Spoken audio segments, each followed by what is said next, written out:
براغ عاصمة جمهورية التشيك هي مدينة تحمل في طياتها تاريخاً غنياً وثقافة متنوعة، معروفة بجمالها المعماري الفريد الذي يجمع بين الطراز القوطي والباروكي والكلاسيكي. تعد براغ واحدة من الوجهات السياحية الرائعة في أوروبا، يطلق عليها أحياناً المدينة الذهبية أو مدينة الألف برج بسبب الكمية الكبيرة من الأبراج التي تزين أفقها. إلى جانب جمالها المعماري، تعتبر براغ مركزاً حيوياً للثقافة والفنون. تضم المدينة العديد من المتاحف والمعارض الفنية والمسارح التي تقدم عروضاً مميزة في الفنون البصرية والموسيقية، وتعتبر دار الأوبرا الوطنية في براغ واحدة من أشهر دور الأوبرا في العالم. إضافة إلى ذلك، تعتبر براغ مدينة الحرية والابتكار، فقد كانت دائماً مكاناً لتجمع الفنانين والمفكرين والسياسيين الذين سعوا إلى التغيير والإصلاح. في العقود الأخيرة أصبحت المدينة مركزاً للشركات الناشئة والتكنولوجيا، حيث تجذب رواد الأعمال من جميع أنحاء العالم بفضل بيئتها الداعمة والمحفزة. ولا يمكن الحديث عن براغ دون ذكر طابعها الاجتماعي النابض بالحياة. المدينة مليئة بالمقاهي والمطاعم، كما أن الحياة الليلية في براغ تعتبر من أكثر الأمور جاذبية للسياح والسكان المحليين على حد سواء، بفضل النوادي والبارات التي تقدم أجواء ممتعة ومتنوعة. جينين شابة روسية تبلغ من العمر 26 عاماً، كانت تعرف بجمالها الأخاذ. تعيش جينين مع والدها سيرجي بعد رحيل والدتها. كانت جينين تتمتع بحياة مدللة، حيث كانت مولعة بالسياحة والسفر، ووالدها كان يحيطها بعنايته الفائقة، ملبياً جميع متطلباتها. استمرت جنين في العيش مع والدها في مدينة موسكو، حيث كانت تعمل كمصممة جرافيك في إحدى الشركات الكبرى. كانت تحب عملها كثيراً وتعتبره جزءاً من شغفها بالفن والإبداع. رغم انشغالها بالعمل، حرصت جنين على تخصيص وقت للسفر واستكشاف أماكن جديدة. كانت تجد في السفر وسيلة للهروب من الروتين اليومي والتعرف على ثقافات مختلفة. في كل رحلة كانت تختار وجهة جديدة وتخطط لكل تفاصيلها بعناية، كالأماكن السياحية التي تزورها. علاقتها بوالدها كانت قوية جداً، فقد كانا يتشاركان في العديد من الأنشطة سوياً، مثل حضور الحفلات الموسيقية والمعارض الفنية. كان سيرجي دائماً فخوراً بابنته ونجاحاتها، ولم يكن يتردد في دعمها في كل قراراتها. قررت جنين أن تنطلق في رحلة إلى براغ برفقة مجموعة من أصدقائها لقضاء أوقات مليئة بالمرح والإثارة. بعد أن ودعت والدها في المطار، سافرت جنين مع أصدقائها في رحلة صيفية مشوقة. بعد وصولهم إلى براغ، استقبلتهم المدينة بجوها الساحر ومعالمها التاريخية الرائعة. استمتعوا بالتجول في شوارعها الضيقة المرصوفة بالحصى وزيارة المعالم السياحية الشهيرة مثل جسر تشارلز وقلعة براغ. لم تقتصر مغامرتهم على استكشاف المعالم الثقافية فحسب، بل شملت أيضاً تجربة الأطباق التشيكية التقليدية في المطاعم المحلية. كانت الأجواء مفعمة بالحيوية والمرح، حيث استغل الأصدقاء كل لحظة للاستمتاع بالأنشطة الترفيهية المختلفة، مثل ركوب الدراجات والتجول في الحدائق العامة. وفي المساء كانوا يجتمعون في المقاهي الخارجية لتبادل الأحاديث والضحكات، بينما يستمتعون بمشاهدة غروب الشمس الذي يغمر المدينة بألوانه الذهبية. في إحدى الليالي الساحرة، كانت جنين برفقة أصدقائها تستمتع بأجواء أحد النوادي الليلية، حيث الأضواء المتلألئة والموسيقى الصاخبة تملأ المكان بالحيوية. كانت جنين تتألق بجمالها الفاتن، ببشرتها البيضاء الناصعة وملابسها الجذابة التي أضفت عليها سحراً خاصاً. لم يكن من الممكن أن يمر حضورها دون أن يلاحظه أحد، فكانت عيون الشبان تتابعها بنظرات ملؤها الإعجاب والانبهار. وفي خضم تلك الأجواء المفعمة بالطاقة، دخل شابان من إحدى شركات الإنتاج السينمائي يرتديان ملابس إعلامية رسمية، حاملين كاميرا، ليضفوا على الليل لمسة من الإثارة. بدأوا بطرح سؤال مثير على الحضور، معلنين عن جائزة تنتظر من يجيب عليه بشكل صحيح. كانت تلك اللحظات بمثابة فرصة لجنين لتبرز وسط الحشد. بينما كان الشابان يتجولان بين الحضور، تزايدت الإثارة في الأجواء، وتحولت الأنظار إلى تلك اللحظة الحاسمة التي قد تغير من مسار السهرة. كان الجميع يتساءل عن طبيعة السؤال وعن الشخص الذي سيحظى بشرف الإجابة والفوز بالجائزة. جنين التي كانت تتألق في تلك الليلة شعرت بأنها جزء من حلم سينمائي، وكأن الأضواء والكاميرات قد أُعدت خصيصاً لها. لم يكن الأمر يتعلق فقط بالمنافسة على الجائزة، بل بالشعور بالتميز والاعتراف بجمالها وحضورها الآسر. بدأ الشابان في طرح السؤال، وتوجهت الأنظار إلى جنين، وكأن الجميع ينتظر منها أن تكون هي البطلة التي ستخطف الأضواء. في تلك اللحظة كانت الأنغام الموسيقية تتلاشى في خلفية المشهد، لتحل محلها دقات القلوب المتسارعة مترقبة ما سيحدث. كانت لحظات مترعة بالتشويق، حيث اندمجت الأجواء الليلية الساهرة مع لمسة من الإثارة السينمائية، لتصنع ذكريات لا تمحى من الذاكرة. كانت جنين بكل إشراقتها تجسد حلم كل فتاة بأن تصبح نجمة في ليلة تضيء بريقها الخاص.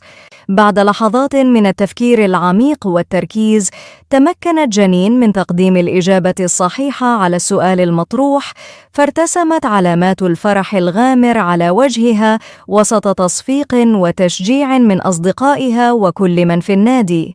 كانت الكاميرا تلتقط تلك اللحظات البهيجة، موثقة لحظة الانتصار التي عاشتها جنين. اقترب أحد الشابين منها بابتسامة عريضة ليهنئها على فوزها المستحق، وطلب منها تفاصيلها الشخصية، بما في ذلك رقم هاتفها ومكان سكنها، مع أخبارها بأن تتصل بها الشركة في اليوم التالي لترتيب استلام جائزتها. كانت تلك اللحظات مليئة بالأمل والإثارة، وبدت كأنها بداية لشيء جديد في حياة جنين. بعد انتهاء هذا الحدث المثير، غادر الشابان النادي، تاركين خلفهما جنين وأصدقائها ليستكملوا سهرتهم بروح مرحة وسعادة غامرة. استمرت الموسيقى والرقص، لكن هذه المرة كان لجنين وأصدقائها دافع إضافي للفرح. قضت جنين ليلتها في بحر من الأحلام والآمال، تتخيل لحظة تسلمها للجائزة القيمة التي ستضيف إلى حياتها لمسة من الفرح والتميز. ومع بزوغ فجر اليوم التالي، كانت مشاعر الفضول والتشوق قد استولت على قلبها، منتظرة بفارغ الصبر تلك الرنة المنتظرة على هاتفها.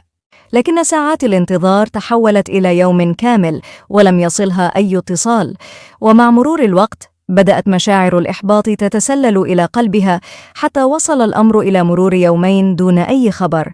في تلك اللحظات أدركت جنين أن ما عاشته في تلك الليلة ربما لم يكن سوى وهم أو خدعة، ومع ذلك لم تدع جنين لتلك الخيبة أن تعكر صفو حياتها. عادت لتعيش أيامها بحيوية وسعادة، مستمتعة بوقتها برفقة أصدقائها، متجولة بين ضحكاتهم وأحاديثهم المرحة. اكتشفت أن اللحظات الجميلة ليست دائما مرتبطة بالجوائز المادية، بل بالذكريات الجميلة التي نصنعها مع من نحب. في إحدى الأمسيات، بينما كانت جنين تتجول في إحدى الحدائق العامة في براغ، رن هاتفها المحمول. أجابت جنين على المكالمة، وكان المتصل رجلاً عرف نفسه بأنه من شركة إنتاج سينمائي. أبلغها بأنها فازت بجائزة، وعليها أن تتوجه إلى العنوان الذي زوده بها لاستلامها، مشدداً على ضرورة الإسراع في الوصول. ارتسمت السعادة على وجه جنين، وامتلأ قلبها بالفرح، فاستقلت سيارة أجرة على الفور، متوجهة إلى العنوان المحدد. عند وصولها وجدت أن المكان عبارة عن مكتب يقع في الطابق 32 من إحدى العمارات. عند دخول جنين إلى المبنى شعرت بمزيج من الترقب والإثارة، حيث لم تكن تعرف ما الذي ينتظرها في هذا المكان المرتفع. استقلت المصعد وصعدت بهدوء إلى الطابق 32. عندما وصلت إلى باب المكتب طرقت عليه بلطف. فتح الباب شاب وسيم وقال: مرحبا. مرحبا. هل أنت جنين؟ نعم، هذا أنا. تفضلي بالدخول. عذرا، هل هذا هو المكان المخصص لاستلام الجائزة؟ بكل تأكيد، تفضلي. بمجرد دخول جنين إلى المكتب جلست في غرفة الاستقبال تنتظر الشاب الذي استقبلها ليحضر جائزتها. بعد لحظات عاد الشاب وهو يحمل هدية مغلفة ومعه كاميرا وأوراق وحقيبة، وقال لها: هذه جائزتك، ولكن يتعين عليك أولا القيام بإعلان للشركة. وكيف أفعل ذلك؟ ببساطة، عليك ارتداء هذا الفستان الذي صممته شركتنا، ثم نلتقط لك صورا وأنت تحملين جائزتك. حسناً، وما هي الجائزة؟ تمهلي قليلا، خذي هذه الحقيبة وادخلي تلك الغرفة لتغيير ملابسك بينما أجهز الجائزة لك. حسناً، لا مشكلة. بينما كانت جنين في الغرفة لتغيير ملابسها شعرت بمزيج من الحماس والفضول. كانت تتساءل عن طبيعة الجائزة التي تنتظرها. بعد بضع دقائق خرجت مرتدية الفستان الأنيق الذي قدمه لها الشاب. كان التصميم رائعاً وأضفى عليها لمسة من الجمال والتميز. عاد الشاب بابتسامة عريضة وقال: تبدين رائعة، الآن لنبدأ التصوير. قامت جنين بالوقوف في المكان المخصص، والتقط الشاب عدة صور لها وهي تحمل جائزتها بكل فخر. خلال التصوير قام الشاب بإرشادها للحصول على أفضل لقطات ممكنة. بعد الانتهاء من الجلسة قال الشاب: أنت فعلت عملا رائعا، والآن حان الوقت لتسلم جائزتك. تقدم نحوها وقدم لها الصندوق المغلف الذي يحتوي على الجائزة التي كانت تنتظرها. هو عبارة عن تابلت آيفون. شعرت جنين بالامتنان والسعادة وشكرت الشاب. بعد ذلك دخلت جنين إلى الغرفة واستعادت ملابسها التي كانت ترتديها، ثم خرجت وهي ممتنة للشاب مرة أخرى على الجائزة، وودعته بابتسامة تعبر عن سعادتها. عند عودتها إلى مكان إقامة أصدقائها شاركتهم تفاصيل ما حدث، فغمرتهم الفرحة معها وقرروا إنهاء رحلتهم والعودة إلى موسكو. بدأت جنين وأصدقاؤها في التحضير للسفر، حيث قاموا بتجهيز حقائبهم، وكان موعد الرحلة بعد ساعتين فقط. خلال هذا الوقت ذهبت جنين إلى أحد المجمعات التجارية لشراء هدية لوالدها سيرجي، وأثناء الطريق تلقت رسالة على هاتفها المحمول، ولكن نظراً لضيق الوقت لم توليها اهتماماً وركزت على شراء الهدية. عند عودتها رن هاتفها فأخرجته من حقيبتها لتجد أن المتصل هو والدها. استخدمت سماعات الأذن للتواصل معه بينما كانت تتصفح هاتفها. فتحت رسالة على تطبيق واتساب كانت قد وردت من رقم غير معروف، وبينما كانت تحكي لوالدها عن تفاصيل رحلتها وموعد عودتها أخذت تقرأ الرسالة ببطء، وبدأت ملامح وجهها تتغير تدريجياً. سيطر الصمت عليها بينما كان والدها يتحدث معها وهي في حالة من الذهول والاضطراب. أغلقت المكالمة بسرعة وجلست في مكان عام والدموع تنهمر على وجنتيها. جنين كانت تحاول استيعاب ما ورد في الرسالة التي قلبت عالمها رأساً على عقب. لم تكن كلمات، بل كانت تحتوي على مقاطع فيديو ربما لم تكن تتوقعها أو كانت تخشاها. جلسة جنين في المكان العام كانت مليئة بالتوتر والقلق، إذ كانت تحاول الحفاظ على هدوئها الخارجي بينما كانت مشاعرها تتصارع في الداخل. بينما هي جالسة بدأت تتذكر لحظات جميلة مع والدها، وكيف كانت تخطط لمنحه الهدية تعبيراً عن حبها وامتنانها له. لكن الآن شعرت بأن شيئاً ما قد تغير. حاولت جمع شتات أفكارها، لكنها شعرت بالضياع وعدم القدرة على التفكير بوضوح. في تلك اللحظات توافدت حولها الذكريات والأفكار، وكانت تتساءل عن الخطوة التالية. هل تتصل بوالدها مرة أخرى وتواجهه بما حدث معها، أم تفضل الانتظار حتى تهدأ وتفكر في الأمر بعمق؟ كانت تعلم أن الوقت ليس في صالحها، ولكنها كانت بحاجة إلى لحظة لتجمع قواها. أصدقاؤها كانوا على علم بأنها تأخرت بعض الشيء، وبدأ القلق يساورهم حول سبب تأخرها. قرر أحدهم الاتصال بها للاطمئنان، لكن جنين لم تكن مستعدة للحديث في تلك اللحظة. كل ما كانت تحتاجه هو مساحة صغيرة لتستوعب ما يحدث وتقرر كيف ستتعامل مع هذه الصدمة المفاجئة في حياتها. بعد ساعة من التفكير العميق، تواصلت جنين مع أصدقائها لتبلغهم بأنها لن تتمكن من السفر معهم على متن نفس الطائرة، حيث ستضطر للسفر في اليوم التالي. أرجعت سبب التأخير إلى طلب والدها منها إنجاز بعض الأعمال في براغ. بعد أن ودعتهم واطمأنوا عليها، غادروا براغ. بقيت جنين في المدينة وقامت بتغيير رقم هاتفها وحجزت تذكرة سفر إلى برلين. ما هي محتويات الفيديوهات التي استقبلها هاتف جنين من رقم غير معروف؟ تلقى هاتف جنين مقاطع فيديو من رقم مجهول، وكانت تلك المقاطع تحتوي على لقطات غير لائقة لها أثناء تغيير ملابسها بعد استلامها جائزة من أحد المكاتب. هذه الفيديوهات صورت من زوايا متعددة وبجودة عالية، حيث أظهرت تفاصيل جسدها بوضوح. الشخص الذي أرسل هذه المقاطع تواصل معها وطلب لقاءها في برلين في اليوم التالي، مهدداً بأنه في حال رفضها سيقوم بنشر هذه المقاطع لجميع أصدقائها ومعارفها ووالدها عبر فيسبوك. جنين وصلت إلى العاصمة الألمانية برلين وتواصلت مع الرجل الذي صورها وابتزها بحجة منحها جائزة من شركة إنتاج، والتي تبين لاحقاً أنها مزيفة. اتفقا على اللقاء في أحد الفنادق، وعندما وصلت جنين إلى المكان المحدد كانت في حالة خوف شديد، وعند دخولها الغرفة رحب بها الشاب نفسه الذي منحها الجائزة المزيفة وصورها عارية في براغ. عندما دخلت الغرفة في الفندق كانت حالتها النفسية متوترة للغاية. لقد شعرت بالخوف والقلق مما قد يحدث لها في هذا المكان المجهول. كان الشاب الذي قابلته ينتظرها بابتسامة مريبة على وجهه، أنه كان قد أعد الغرفة بطريقة مقصودة لإرباكها وإرغامها على الخضوع لما يريد. جنين حاولت التراجع والفرار من المكان، لكن الرجل أغلق الباب خلفها وتقدم نحوها بخطوات بطيئة. كانت مصدومة وشعرت بالخوف الشديد من المواجهة المرتقبة.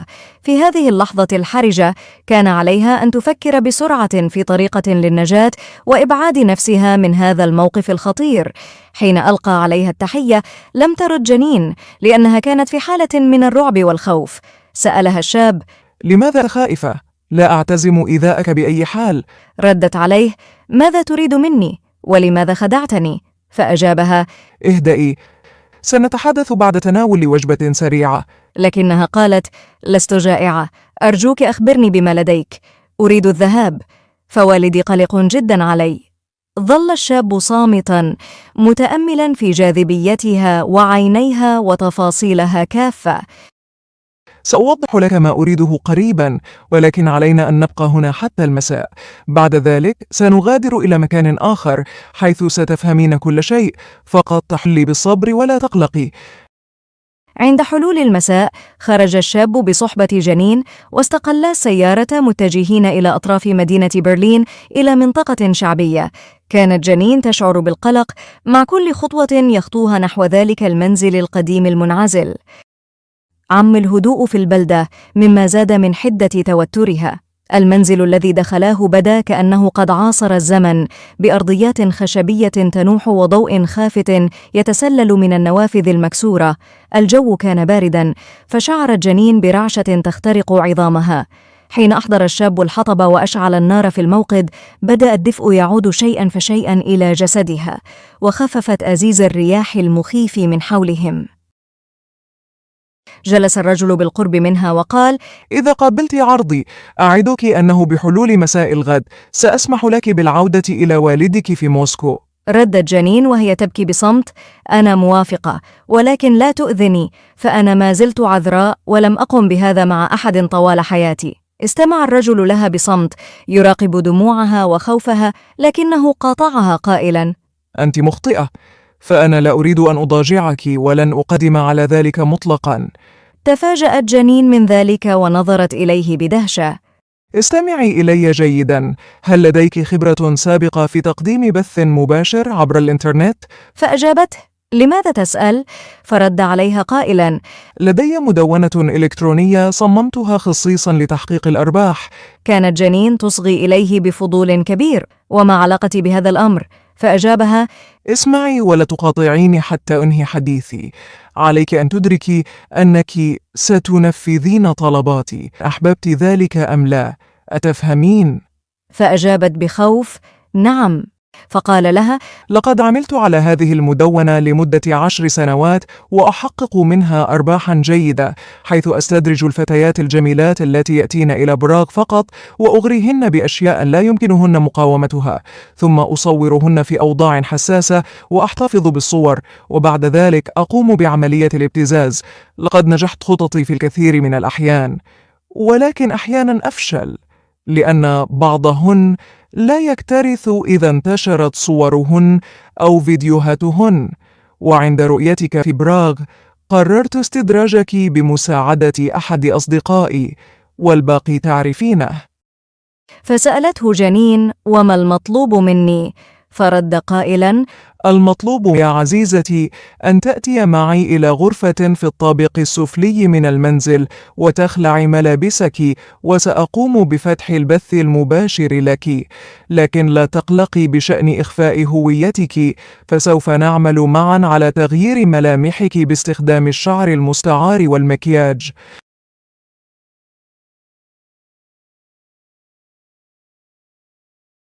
في محاولة يائسة قالت جنين للرجل: أرجوك، لا أريد فعل هذا، أنا ابنة رجل محترم، ووالدي سيمنحك مالا أكثر مما تكسبه هنا، أرجوك دعني أتصل بوالدي. لكن الرجل اشتعل غضبا وصفعها على وجهها وأخرج مسدسا كان يخفيه تحت ثيابه وقال: سأقتلك وألقي بجثتك للكلاب، ولن يعرف أحد ما حدث لك.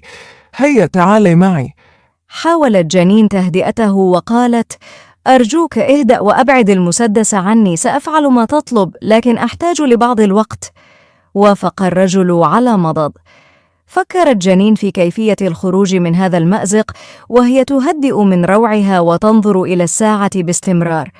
كان الرجل متوترا يتجول في أرجاء المنزل. طلبت جنين منه: أريد الاستحمام وتغيير ملابسي. تردد الرجل قليلا ثم قال: لا مانع، لكن يجب أن أكون معك في الحمام لأضمن أنك لن تقومي بأي تصرف متهور. وافقت جنين على ذلك. بداخل الحمام كانت تفكر في كيفية الاستفادة من هذا الوضع لصالحها. كانت تتظاهر بالاستعداد لتلبية طلبات الرجل، لكنها في الحقيقة كانت تحاول إغراءه مستفيدة من الوقت.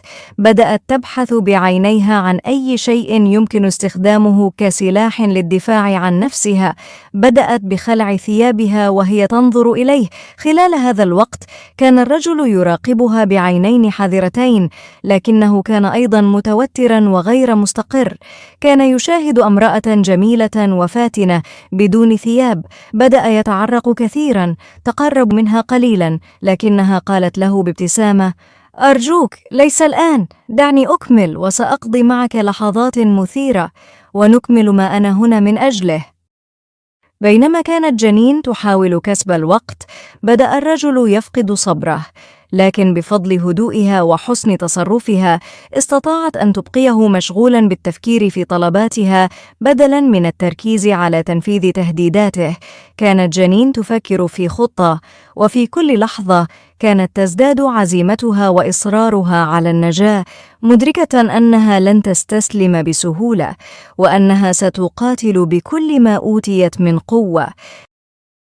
في تلك اللحظات الحرجة تذكرت جنين شيئا مهما، وهو أن لديها القدرة على استخدام كلماتها كسلاح. كانت قد قرأت كثيرا عن كيفية التأثير على الآخرين من خلال الحوار، وقررت أن تستغل هذه المعرفة لصالحها. بدأت تتحدث مع الرجل بصوت هادئ، تسأله عن حياته وعن الأسباب التي دفعته للقيام بهذا الفعل. بمرور الوقت بدأت تلاحظ أن الرجل كان يخفف من حدة توتره، كان يستجيب لأسئلتها ويشاركها بعضاً من تفاصيل حياته. يبدو أن حديثها كان له تأثير مهدئ عليه، مما أعطاها فرصة لتقييم الوضع بشكل أفضل.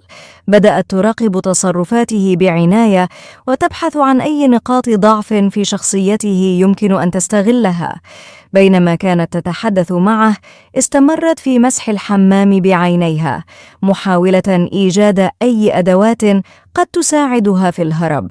لم تكن هناك الكثير من الخيارات، لكن يبدو أن هناك نافذة صغيرة في الزاوية، ربما يمكن أن تستخدمها كوسيلة للهروب إذا ما سنحت الفرصة.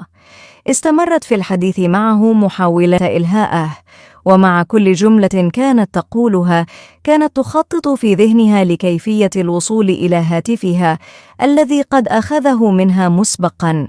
بدأت تتخيل سيناريوهات مختلفة للهروب. كانت تشعر بقلق شديد، لكنها استخدمت هذا القلق كدافع لتبقى متيقظة وذكية. وفي لحظة غير متوقعة سمعوا صوت خطوات قادمة من خارج الحمام. توقفت جنين عن الكلام وقلبها يتسارع. كانت هذه هي اللحظة التي انتظرتها، إذ يمكن أن تكون هذه هي الفرصة التي تحتاجها للنجاة. كيف ستتصرف الآن؟ هل ستستخدم هذه الفرصة للهروب أم ستظل في مكانها وتنتظر لحظة أفضل؟